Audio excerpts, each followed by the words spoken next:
Welcome to the Fit Strong Women Over 50 podcast, episode number 120.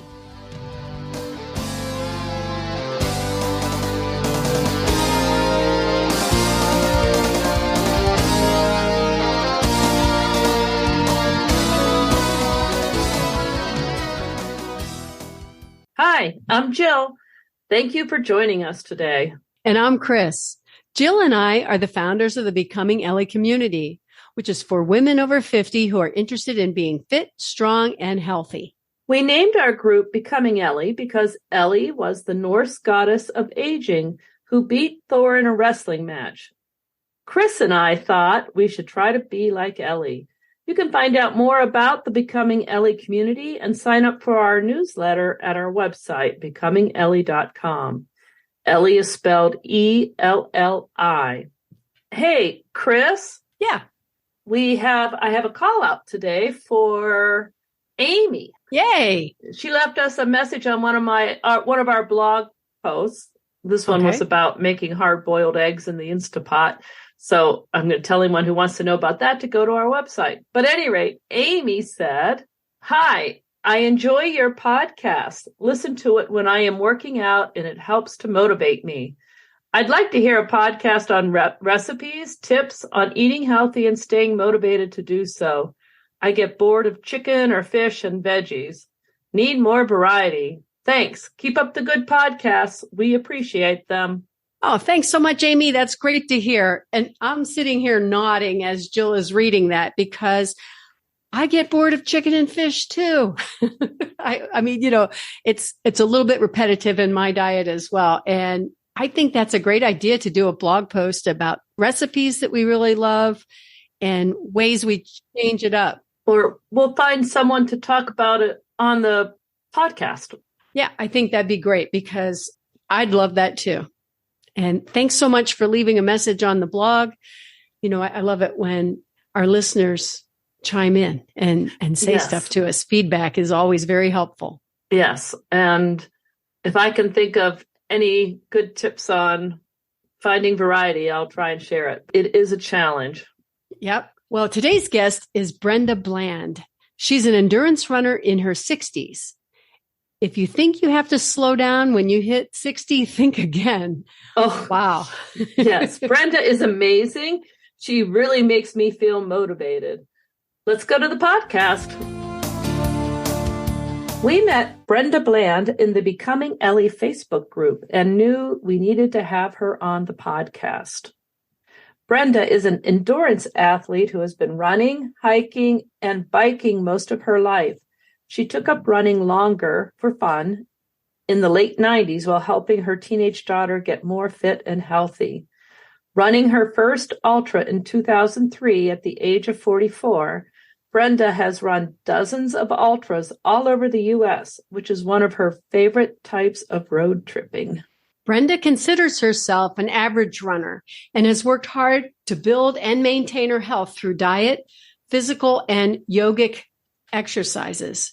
During a long journey of varying degrees of joint pain, GI issues, as well as seasonal affective disorder, she continues to research better ways of having a longer health span than is currently thought possible. As Brenda continues to grow in her 60s, she plans to keep enjoying the great outdoors as long as possible. Welcome, Brenda. It's great to get to talk with you. Thank you. It's good to be here. Yes, thanks so much for joining us today. And I was thinking, let's start by talking about some of your many accomplishments over the years. Okay. You ran the Leadville 100 at the age of 50. Yes. I've been to Leadville before just on vacation, and I remember the height isn't the right word, but the altitude is so thin. Yes. Some of our listeners might not know what the Leadville 100 is. So you can tell us about it and how you did it, how you trained for it, that type of thing. Sure. So the Leadville 100 is unique in that it starts above 10,000 feet. And it's a 100-mile race run in the mountains from Leadville to 50-mile out, 50 miles back. So you go through 2 mountain passes. I think the highest point is 12,500 or something like that. That's Hope Pass. It's among ultra runners, it's kind of an iconic race. It's been around since the 80s. There are movies about it. Born to Run talks about the Leadville race. The Tarahumara Indians, famous ultra runners, have done Leadville. So it's a very iconic race, and I fell in love with it. Being an average runner, it was my second attempt before I completed it because it is difficult. It's a very hard race. It's very difficult. Yeah. It's the time limits more than the physical difficulty because 30 hours for 100 miles in the mountains is not a lot of time. So there's a cutoff time of 30 hours. Mm-hmm. And the whole race is at that high elevation. Correct. Or higher. Yeah. Anywhere starting at high 10. And higher. Right. Yeah. It goes up to 12.5. It does dip down to 97 or 98, I think, at one point in a river valley. Okay. I know it is considered to be sort of the endurance run for many people. Yes. Very impressive that you did that. I was very, very happy. Everything went perfect. And like I said, I'm a middle of the pack runner. I'm not elite. I don't win races. I don't have that wonderful aerobic system my elite friends have. So I was very pleased I was able to train for and finish the run. So how did you train for the height, for the altitude? 2 ways. Number one, I went out 2 weeks early. That's kind of a must for someone like me who I don't do well at altitude. So I needed to get my body. Yeah, I just don't. Me either. Yeah. And the other thing was back in the US, I maximized my aerobic conditioning by doing speed work where you're speeding up, getting to the edge of your aerobic capacity that builds more aerobic endurance at those higher RPMs for your heart. Because you want to be able to breathe as much as possible with your heart rate as high as possible because it's going to be elevated in a mountain run. You don't live in the mountains. I do not. I live in Wisconsin at about, 300 feet. I have to imagine that training for just being in the mountains when you're not living there. I get that a lot of endurance athletes live in Colorado. Oh, yeah. Well, 2 weeks would be a good amount of time to adjust to the altitude. It is. What about going downhill? Do you find downhill harder than uphill? Yes, everybody does because it beats up your quads. And so to train for that, I spend a lot of time just running up and down roads. I don't normally run on roads. I'm a trail runner. Running downhill on pavement is a great way to beat up your quads and prepare them for that beating they're going to get in the mountains. So it's intentional. Yes. Yeah. It's a great way to get them ready. So this year, 2022, at the age of 62, you completed the 80-mile self-supported Tuscobia. Is that how you say it? Tuscobia? That's Winter it. Ultra Sled Pull. Wow. Can you tell us about this race? And you actually pull a sled? Yeah, this is a new one for me. It's the Tuscobia is a rail to trail in northern Wisconsin. It's 80 miles long and it's a snowmobile trail. So you're sharing the trail with snowmobilers. And since it's a rail to trail, there's not a lot of elevation change. Right. But it's gorgeous. Training out there, we have seen flying squirrels at night. They're nocturnal, which is pretty awesome. Wow. Oh, wow. Yeah. But it's unique because there's only one official aid station on the course at like mile 40 or 35. So in between, you can go to a town. If you see one, there's lots of big areas without towns, miles and miles, where you're just out there. So you need to carry things for emergency, like a sleeping bag, a bivvy, food, water. You have to carry everything you need that you won't be able to get at a grocery store or a gas station or maybe a bar if they're open. You ran this race? Yeah, you can either run, bike, or ski. And there's an 80 mile and a 160 mile. So far, you haven't wanted to do the 160. You just go out and back for the 160. Okay. So for the 80, is it all one direction? Yeah. The 80 mile is just from Park Falls to Rice Lake, Wisconsin. In northern Wisconsin, there's a lot of snowmobile resorty type places because they'll go from town to town and have dinner and go on the trails. And so it's kind of a snowmobile resort area. And you took a tent with you and slept. You had to sleep during 80 miles. That's a long. I didn't. No? Wow. It is such a hassle. When it's like 10 below zero, it's such a hassle to get your bag out, set up your bivvy, get inside. And then you have to pull all your stuff inside with you. So it's not -10 shoes or 15. It was getting colder all night.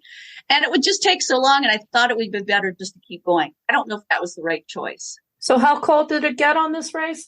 It actually got colder the next night. I didn't finish till the next night, evening. It got down to -23 when I was coming into Rice Lake. Rice Lake is a little colder than the rest of the trail. It only got down to maybe -15 at night in the rest of the trail. So you have to really have the right equipment that you're wearing and you bring with you. Yeah. And that is self-supported. There's no aid stations. There's one. But you can stop it. If you see a gas station or something, you can stop there.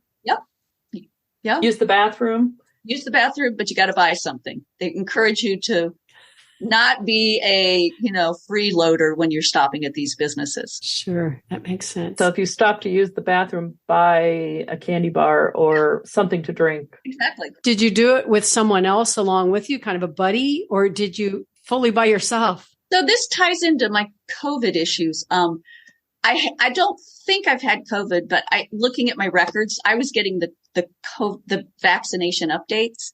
Yes. And I had the vaccination update 2 weeks before the race, and I was unable to run. I had to hike the whole thing. So I was unable to keep up with my friends and told them to go on. I see.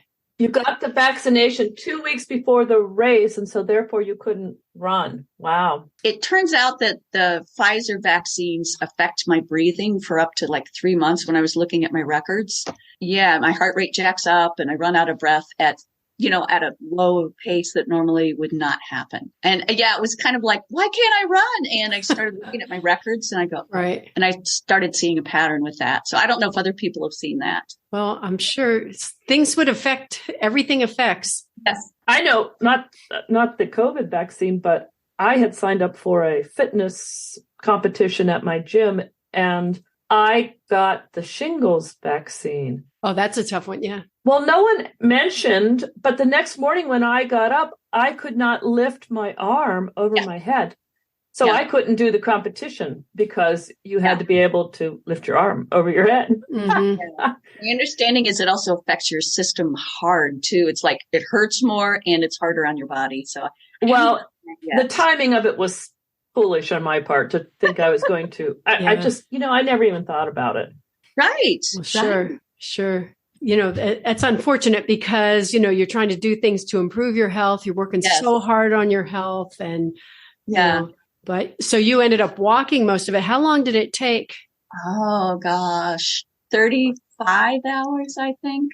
Wow. Which for 80 miles is pretty slow. Yeah. Breaks and everything too. Right. Yeah. And I was just far more fatigued than I would have thought. I mean, I know that sounds silly, but you get to know your body. Yeah. You were out there for 35 hours. I know you said you didn't sleep. Correct. Did you stop to take a break?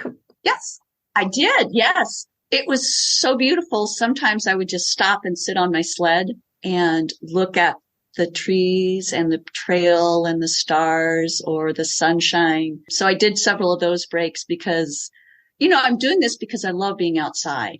And I also like challenges, but being out there in this beauty is part of why I'm doing this. It feeds the soul, doesn't it? Yeah, it really does. And then I stopped a couple times for an hour. Once I had a water break issue.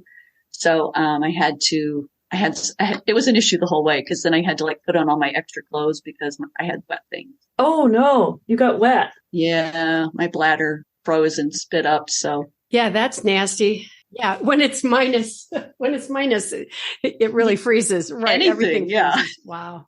But at mile 65, there is a gas station that has burgers and fries and full flushy bathrooms and a gas station.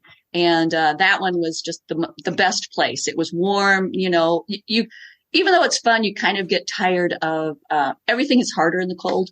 You need to go to the bathroom. Well, you can't take your gloves off or your hands start to freeze, or you do take them off and then you have to hurry up and you got to get everything organized and back in place. And it's a lot harder to do everything. So it was nice to have that respite where you don't have to coordinate all that. Yeah, I would imagine. And I know you've done several 100-mile runs. Can you tell us about those? Yeah, hundreds are fascinating because now for those, I usually do nap maybe 10 minutes overnight. I'll stop at an aid station, sleep for 10 minutes, maybe 8, and then I'm good to go all night. For some reason, that works for me. Sleep-wise, that's how I do it. People are all different. Some people go without sleeping. For me, that works. Wait a minute. You said you slept for 10 minutes? Yeah, 8 to 10 during hundreds. Okay. Like, that's all I need. But they're fascinating because you get to a place where, and this is true for other people too, it's kind of like, it's the real you out on the trail. And that's true with everybody else by like miles 70, 80.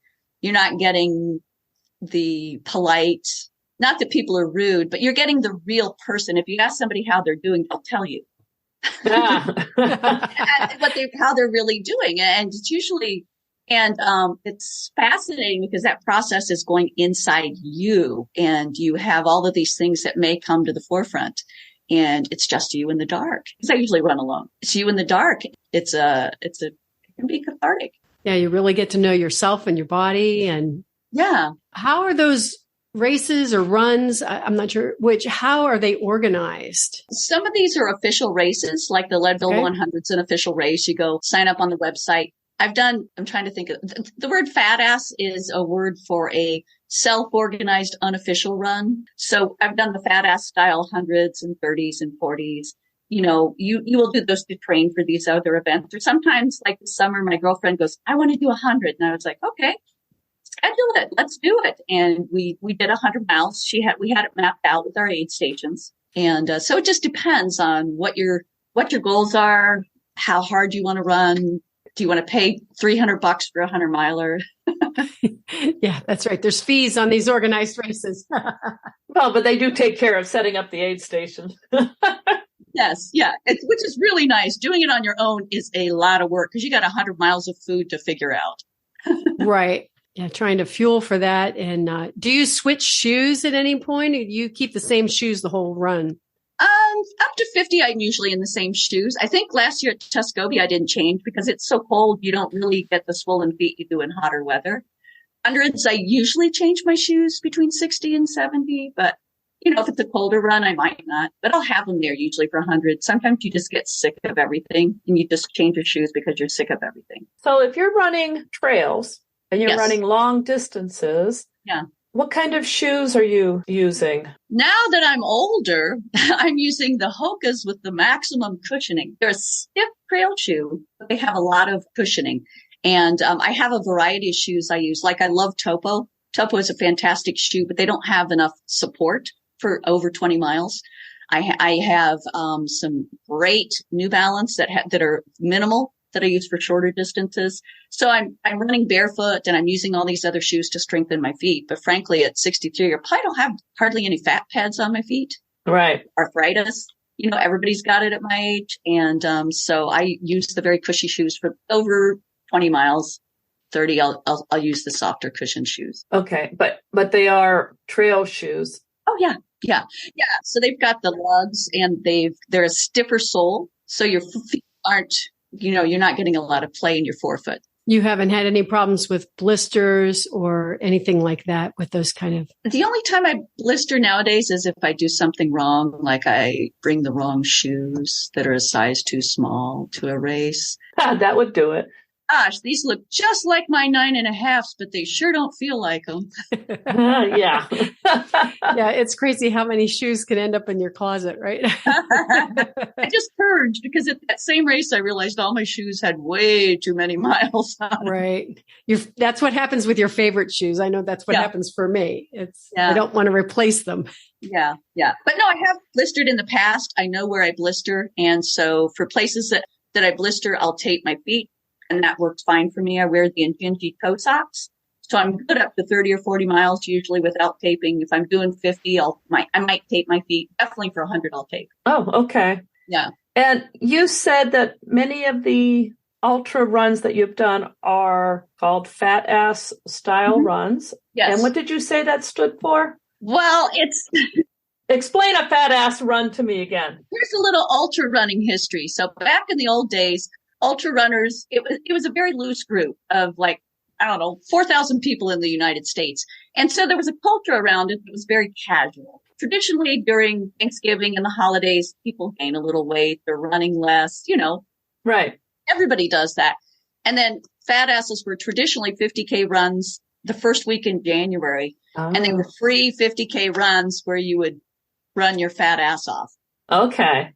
And it kind of became a term for any race that's an unofficial race. Okay. All right. I like that. Besides all this, you've also done a lot of solo mountain hiking in Colorado. Yes. Yeah. So let's talk about that. How do you prepare for those hikes? Yeah, sure thing. So same way you prepare for a run. I'm already conditioned for the distance because, you know, if you're hiking in the mountain, you're going to hike like 6 to 12 miles, maybe 14. So the distance isn't that far. So I'll do more like hiking uphill on my treadmill or here just up and down hills. I can do it on trails because I don't need to beat up my quads so much. I'm not running downhill. And then also maximizing my aerobic conditioning by doing speed work in the weeks leading up to that so that I've got, you know, the best aerobic capacity I can. Also before mountain runs, you know, I'll take in iron to make sure my iron stores are full because that's going to increase binding of that oxygen when I get to altitude. I didn't know that one. I wouldn't even have thought of that. Yeah. Yeah. Make sure your nutrients are up to snuff on that. That makes sense. Are there any safety conditions or considerations that you do for? Oh, yeah. About always. Yeah. So I always carry up some poles, especially as I'm older. I just don't have the coordination I did when I was 40. You just don't. So I always have poles with me. I always carry full rain gear. I always carry a winter coat. I always carry lights. I always carry my cell phone, which has GPS, 911 capabilities. Which also has a compass, carry a separate compass in case my phone goes. Ideally, I'll start carrying paper maps. I'm not very good at reading them yet, so they wouldn't be useful, but that's my next goal is to learn how to read those. And, of course, extra food and water. And then I am a high salt athlete, so I always have extra salt. Good. So, and you get off the mountains by 1:00. You get below tree line by 1:00 at the latest every time. And that's because the way the sun sets so quickly? No, it's because in the mountains, you're very likely to get a thunderstorm and lightning kills a lot of people in Colorado. Oh, wow. Or any mountain. Yeah, that makes sense. Well, what do you like best about hiking? I love it. I mean, for one thing, when you're done hiking, you're not sore like on a long run. Yeah. You know, you're not sore and you're out there in nature. And when I'm hiking, I'm more likely to just stop and have lunch at a beautiful site than I am when I'm running. You're out there communing with nature and it feels more intimate than when you're running because you can slow down and you're slowing it down and you're taking it in better. You just can't take it in like that when you're running trails. And they're both wonderful, but they have I think hiking is something anybody can do as well. So I can hike with anybody. Doesn't matter who you are, what your shape is, you can hike. But you tend to do these solo? It just worked out that way. The first year of the pandemic, I wasn't doing races. I was having the breathing issue I told you about. And so I couldn't do runs and it was the pandemic. And all of a sudden I was like, I want to go to Colorado to the mountains because I love mountains. And so nobody was out there. And so I stayed at my favorite place in Leadville at the hostel and just did some hikes. Last year, 3 women were supposed to go with me. We had scheduled this great round of hikes and 2 got COVID the day before they were going to leave. And the other one got pulled away by work. So I was out there all alone, unfortunately, with these beautiful hikes. They're going next year though, 2020. Okay. We're all going to go back. That's great. Okay. So it wasn't actually intentionally done to be solo. Yeah, the first 2 years it was just because nobody wanted to go. It was like, it's like they have to be able to want to do it. They have to have the time off. They have, Right. There's a lot of conditions, right? Yes. Yeah. How do you train for all of these things? Well, I'll tell you, I started running for distance in the late 90s. So I was around late 30s, early 40s. And so I ran my first ultra in 2003 or 4. So that was a lot of years of building up my body to be able to do that without injury or wearing my body down. And I think time for someone like me who's average, I don't bounce back the next day. I'm not one of those people. I don't have the aerobic capacity to go out and blast out a run and get done in 3 hours. It'll take me 4 or 5. For me, it was a long, slow process of building block by block. And also having other interests so that I wasn't just running. And that certainly promotes a healthier overall, less likely to be injured. And what were you doing besides running? I've done yoga for about the same amount of time. I was doing a lot more in the 90s and aughts than I am now. I was doing a lot of hiking, biking, playing with the kids. Later on, I added in weightlifting in my late 40s because I knew that I was losing muscle mass, just looking at the science. I was like, yeah, I need to start doing this. And then I've kind of gotten more and more as I've gotten older. And I actually hired a coach 2 years ago because I wasn't able to do what I wanted to do. And turns out my core was super weak despite doing core work. So did the trainer help you with that? Oh, yeah. Oh, yeah. He helped a lot. And I noticed it mostly like if you finish a long, hard event, I'm not as spent as I was because I think that you use your core all the time in trail running, you do constantly. And I think that was fatiguing. And so even though I could do these things, I was pretty wiped at the end. And now I'm still tired, but I can like pack up my car and get on the road without feeling like I can't do this. Right. Wow. Okay. So you're still doing the strength training? Yes. Yeah. I will continue working with him because as I get older, if I don't, I'm going to lose muscle mass. I mean, right. That's just the way our bodies are. Right. And it doesn't take long if you quit. No, it doesn't. Yeah. It seems like it takes a lot longer to build it up than to lose it for sure. Oh, definitely. Yes. In our introduction, we said that you maintain your health through diet, physical, and yogic exercises. And so yogic exercises, I assume that's yoga, like.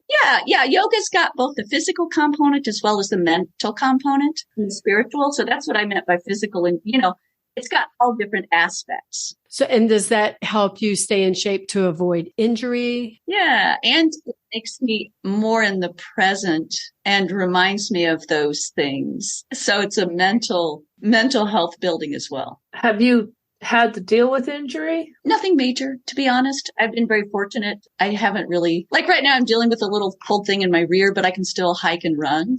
I just, I'm just stretching it out, doing pressure point therapy and figuring out what irritated it and stopping that.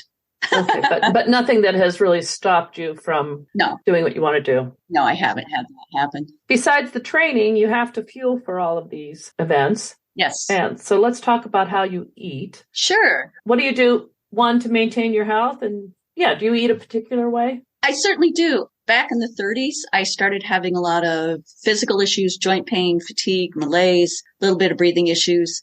And my blood work always came back spot on. And so I wasn't getting much help and it was getting worse and it was spreading. And so I started doing research. The medical articles are published and you can read them online. So I did a lot of research and I gave up gluten because I know that can affect joint health. That didn't do anything. I gave up aspartame. That did not help. And I found an obscure article and a chiropractor mentioned he had a patient who dairy caused joint inflammation in this guy. And I go, well, I'll try dairy. And within 2 weeks, I was like, holy cow, that's the culprit. Oh, wow. And that was causing joint pain, breathing issues, and this horrendous fatigue malaise. The dairy caused breathing issues. It's like connective inflammatory issues. So it's kind of connective tissue. And I don't know if it was like the lining of the lung, if it was the actual bronchioles, I don't know. And so I gave up dairy then, and it took about 5 or 6 years, maybe more, till all the symptoms disappeared. So that I won't, dairy, I can have cheese like once or twice a year. I don't have any fresh dairy. I just tried some again last year. Yep, it still hits me. It's great to know what it is that's triggering the inflammation, isn't it? But you can only find it out by trial and error. Yes. Eliminating different things and not just for a few days. No, it was 2 weeks. And I always give it a month. I'm like, try it for 2 weeks. Do you see anything? Not sure. 2 more weeks. Still not sure, 2 week add on. By 2 months, you should know, but I don't know if there's possible more. Yeah. And then gluten, same thing. About 3 years ago, I gave up gluten for the similar reasons. Actually, I didn't know it was causing my joint pain. I had given up sugar, which helped. But once I gave up gluten, my joint pain disappeared, my breathing issues increased, and my lifelong IBS issues have resolved.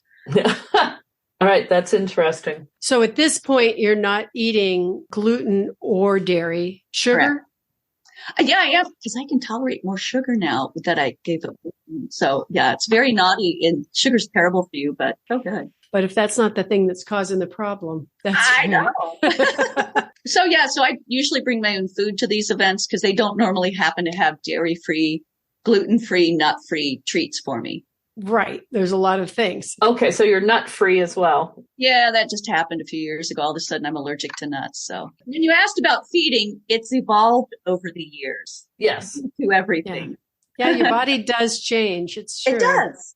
And I guess that's good to know is you dial in the perfect training and the perfect food, and then 3 years later, it doesn't work. Yeah. So you eat meat of some sort or Yes. seafood? Yeah, I'm a meat eater. Mm-hmm. And plants, vegetables, fruit. Yep. Some grains. Some grains, just not glutinous grains. Yeah. There's rice, quinoa. There's a lot of different grains. So you can supplement with a lot of those. Okay. Well, and if you eat sugar, you can have a dessert. That's right. There's gluten-free flour now. I made these delicious hemp chia oatmeal gluten-free cookies for my last race. They were delightful. And so, you can make your own food. I also make like these egg pancakes that I got from a website. But you do have to get a lot of your own food and find out what works. Like for me, dates are a great source of energy, but there's too much fiber for me during running. Oh, right. Well, that makes sense. Yeah. Sure. Watermelon, blueberries, those will work. But, everybody you'll find out what doesn't work. Yeah, you find out. That's why you do a lot of training runs so that you can practice. So you find out on the training runs. Yes. Well, you also, if you're hauling this stuff on long runs, you have to also take into account carrying it. Yes. You can't just take large things or really messy things or. No. Well, what we usually do when we're doing these self-supported runs, at races, you'll be able to plant a bag like every 10 to 20 miles. And you can carry 10 or 20 miles worth of food easy in a pack. No problem. Sure. Yeah. So they'll have those drop bags at races. If you're doing your own, you either carry it all in a bigger bag, which I have. But what we prefer to do is plant cars and or coolers. So you're self-supporting yourself. And that's typically what I'll do is I organize a lot of these runs with my friends. So I'll go early and plant the coolers and then, have it there and available for everybody. How did you meet the friends that you do these runs with? Before Facebook, I met them at races. Because, and now with Facebook, you see somebody at a race and you chat with them and they can look up your name and then connect on Facebook and boom, you've got somebody you know. Also, for everyone, the Trail Sisters is a national group of trail runners who encourage women to run on the trails. And so Trail Sisters is a great way to meet like-minded women who run anywhere from 3 to 200 miles. And there's something for everyone. Yeah, 3 to 200 is a nice range. Yeah, There's a lot, yeah. lot in between there. Exactly. You'll find somebody who wants to run your pace, your distance. And as I've gotten older, a lot of my friends can't run anymore. So I've had to either run alone or make new friends. And my new friends tend to be younger. Nope, that happens for sure. Yeah. Now, I have a question for you. You said that you have researched better ways of having a longer health span. Yeah. And I'm sure that was intentional other than lifespan. Yes. So that's correct. I'd like to talk about that a little bit. Yeah. Can you tell us first what you mean by health span? Sure. So a lifespan simply indicates how long you're going to live. And to me, living to be 95, if the last 30 years are full of medical care, drugs, and disability, I don't consider that a great life. Most of us don't. Right. Health span refers to how long of those 95 years you're able to do what you want, feel good, and be basically disability and or sickness free.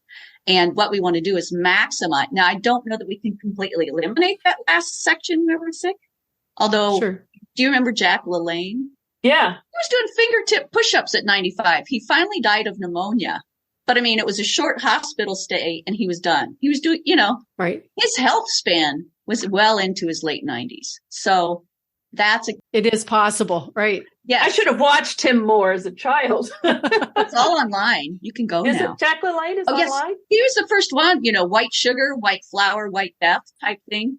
He and his wife, no sugar, no flour, giving up all of that traditional food that people eat. I don't know if they had dairy or not. But yeah, they were very strict in how they ate. Basically, meat, fruits, and vegetables. Yeah. Was the diet. No sugar. Whole foods. So, yeah. I know, because you tell people you're dairy, nuts, and gluten-free, and they're like, what do you eat? Yeah, what do you eat? Fruits and vegetables. Right. And other things. There are lots of gluten alternatives now. I have these great bagels that are everything gluten-free bagels that I'm really hot on right now. Oh, yeah. I think Trader Joe's has some of those. Oh, they're good. Yeah, that makes a lot of sense. Yeah, I love that. The health span. Yeah. Very good. That's a very good way of talking about it. Yeah. Yeah. And that's my goal is I don't want to be crippled up. Obviously I like being active and I want to keep doing that as long as I can. Currently I'm not on any medications other than I have some skin issues. So I've got some steroid stuff that I use off and on. That's great. The gluten-free and dairy-free didn't clear up the skin issue? No, I was kind of hoping it would. I have psoriasis, so I've already got some autoimmune stuff going on, and this is whatever, just I notice the more stressed I am physically or mentally, that'll flare up more. So I don't know what's causing it. It might be something else I need to eliminate. I deal a lot with skin issues, so that's why I was sort of curious about. Yeah. So now my sister, her psoriasis did clear up when she gave up gluten. So Really? I felt a little gypped. Wow. So was there anything else about working on your HealthSpan that you learned that our listeners would be interested in? Yeah. I think that we can control our health a lot more maybe than we realize by diet and exercise. And if it's not working for you, change things, do baby steps. I didn't start being healthy in one step. In my 30s, I was eating a traditional Western diet. I was walking, but, I had kids. I was working 2 jobs. I wasn't doing a lot of things to keep me healthy or even focusing on my health until my health made me pay attention. And I didn't change overnight. I slowly swapped out things. So I slowly said, do I really want to have, a sandwich for lunch, or do I want to have a big old salad with an apple on the side? Make small incremental changes. And it's taken me years to work up to what I can do now without really injury or, getting too fatigued where I can't do anything. But it's taken years. Give yourself the time. Maybe it doesn't work this year. Work on it. Try again next year. Baby steps, swapping things out. Yeah. And also your body has to adjust. If you want to run 100 miles, you're probably not going to do it the first year you're running. No, that's for sure. Yeah. Some people can, but most of us, your body is going to break. Take your time. Enjoy the journey. Yeah. How do you keep going as you move into your 60s, and what motivates you? I think you've already sort of said this, but I'm going to let you answer. Okay. So I'm fortunate in that I still like a challenge. I'm not going to get any faster, obviously.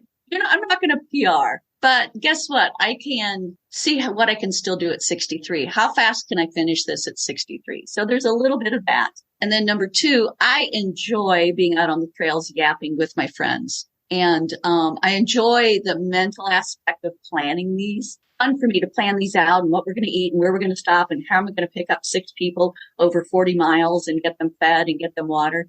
That's exciting and fun. Being outside all day feeds me in a lot of ways. That kind of leads into the next question about mental attitude. Yes. And do you ever get to the point where you just feel like you're done, whether it's overwhelmed or stressed out? And if so, how do you get back into the right mental attitude? Yeah, that happens less and less as I get older, because one of the things I did in my 30s and 40s was kind of change my priorities, was part of getting healthy, was eliminating people who aren't benefiting me in any way and are dragging me down.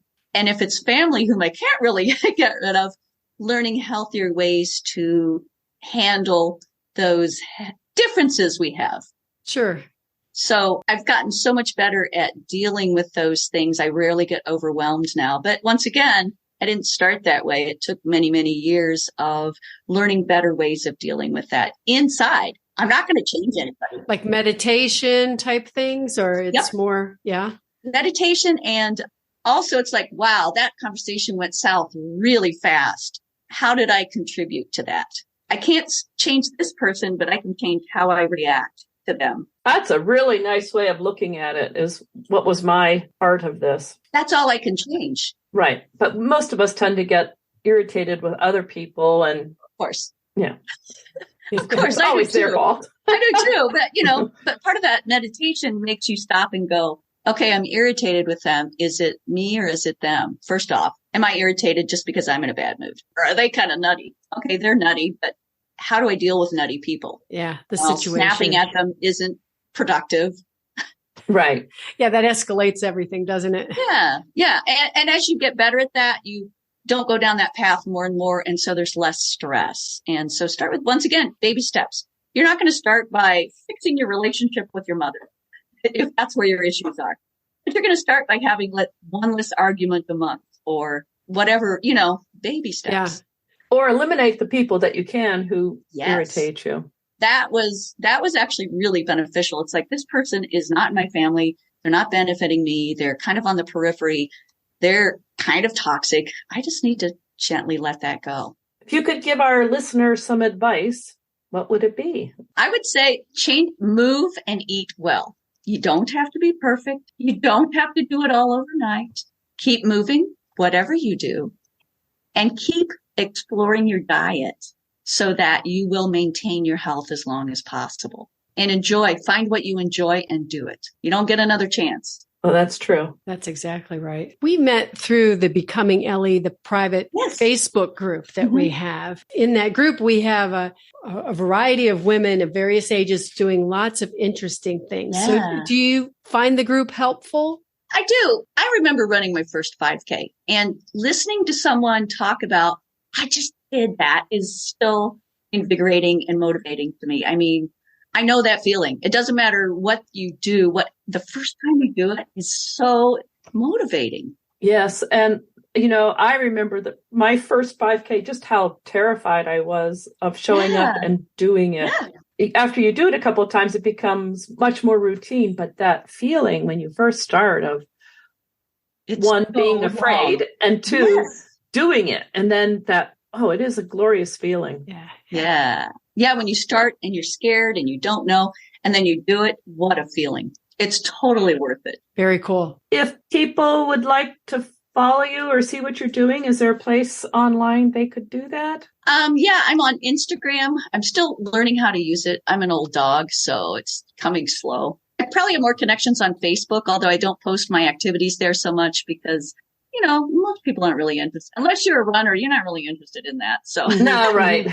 Yeah. They're like, oh, she did another run, blah, blah, blah. Right. That's what's nice about the Becoming Ellie Facebook group. Yes. When you're posting it, it's to like-minded women. And if you post just on your regular profile, then you just feel like there's a lot of people going, hey, what have you. So that's cool. Yeah. So we'll put a link to your Instagram. Is that okay? All right. Cool. All right. Very good. Yeah. Because I know that there'd be people that want to follow you, and you're very inspirational with all of your different things, your adventures and training and all of that. So thanks so much for being such a wonderful guest today. Oh, thank you. It's been real fun. I just love talking with you too. Oh, it was wonderful. Thank you so much. Yeah, very inspirational. All right. We'll talk again soon. Bye-bye. Okay. Take care. Bye now. Bye. Wow. Brenda is amazing. Can you imagine doing all of those ultras? She really makes me feel like I could be doing a lot more. Yes, I have to say, after talking with her, I went right to the gym.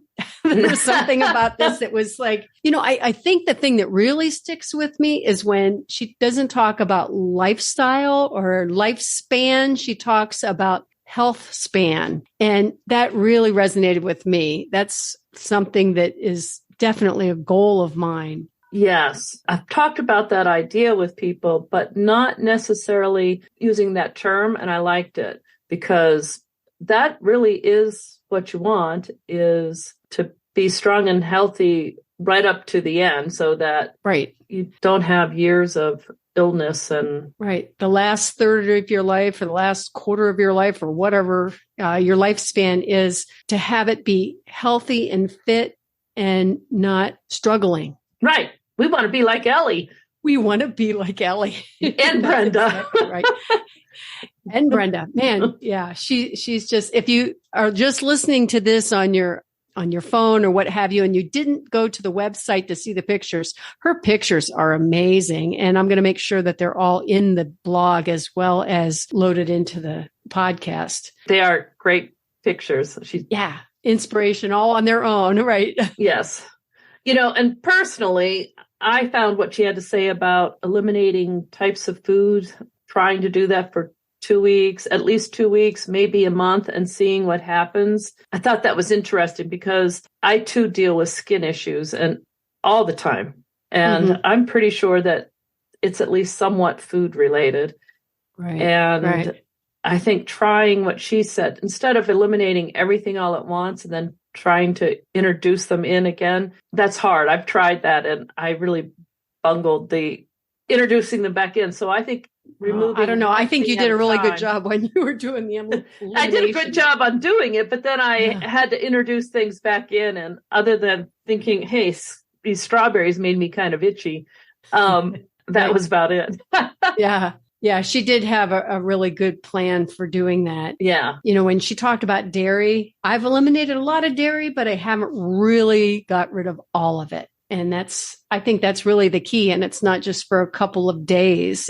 It's for more like a month or longer. Yeah. And see how it happens. Exactly. But the different things of running and her races and basically setting up their own runs and right. The planning that goes into those fat-ass runs. Yeah, wow. Definitely. It was very cool. Very cool. What was the name of the group for women trail runners? Trail Sisters. Trail Sisters. I'm going to check that out because I really like the idea of trail running. The difference between running on a path and running on the road is that I think it's easier on your body to run on the path. You just have to then deal with the roots and things. So you probably don't run nonstop on those trail runs. You're stopping to walk.